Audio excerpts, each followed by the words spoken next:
Hello everyone and welcome back to another video. In this one I'm not gonna play the guitar and I'm not gonna talk about Podgo presets or any specific guitar pedals, but I will talk about something called analysis paralysis. If you owned any type of guitar modeler in the last 10 years or maybe even more, there's a huge chance that you suffered from this analysis paralysis, which is also called option paralysis or choice paralysis. This simply means that there is so many effects and so many options to choose from within a modern day processor that the user simply gets frozen in place.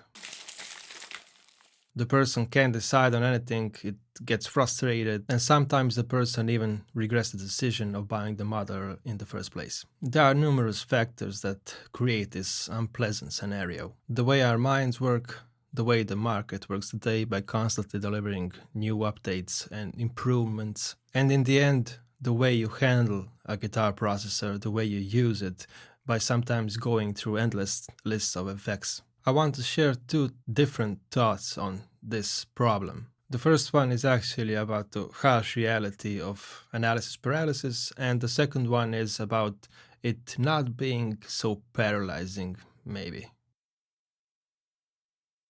Coming into the world of guitar processors and guitar models with some sort of knowledge from before is crucial in my opinion. But even the people that are starting to play just today, they will probably pick a guitar modeler as a first thing that they want to create sounds with. And there's nothing wrong with that. However, what you need to have in mind is that the history of the electric guitar is long, and so is the history of all the associated gear that goes along with it. We're talking 80 plus years. And today we probably have thousands, if not tens of thousands, of different guitar pedals. And in my opinion, one cannot simply know them all. But people that get into this usually have an intrinsic need to experience something new and to learn something new. At least that's my experience when communicating with different guitar players. I think that we're all a bit nerdy, and if you like that, you probably know how this story goes. You probably won't rush the process. You're gonna spend the time going to different sounds and finding the one that you actually like. It may take you a week, it may take you a month, it may take you a year. But it's all about that journey, in my opinion, and admitting to yourself that there isn't such thing as a perfect tone. Can you imagine the horror that one day you say something like, "This is it, this is my tone, and I'm gonna play this tone until the end of my days." It just doesn't work like that. Hopefully.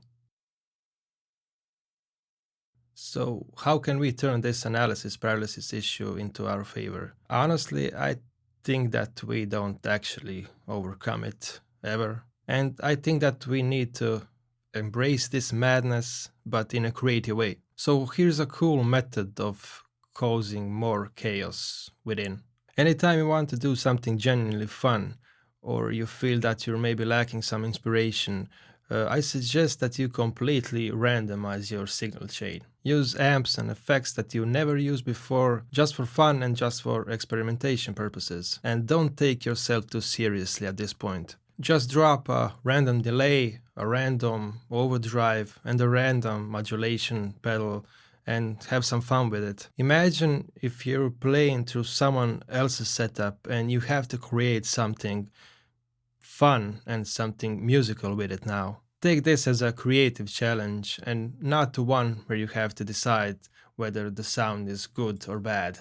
The world of guitar effects and guitar pedals today is saturated with an incredible number of colors, and I think that nothing showcases that better than a modern day guitar processor. So use that to your advantage.